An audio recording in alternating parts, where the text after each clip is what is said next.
Naisipan kong magluto ng kamote. Sweet kamote guys ang iyan. Sobrang sarap niyan mga kaibigan. At syempre sasamahan natin ng itlog.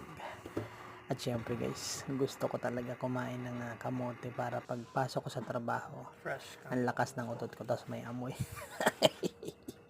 Ayan, sasamahan din natin yan ng spinach o kangkong. Sobrang sarap niyan mga kaibigan.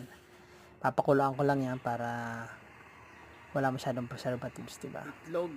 Lalagyan lang natin ng kunting asin. O, solve na. Tapos lalagyan mo pa ng pipino. Sobrang maraming ingredients. Hindi, joke. Maraming vitamina mo kuha Slice natin ko yung siyang mga maliliit kaibigan. para Dahil, mabilis siya maluto. yan, syempre, pang diet yan. Sweet kamote. Kamote. Ayan. At sasamahan pa natin ng pechay, di ba?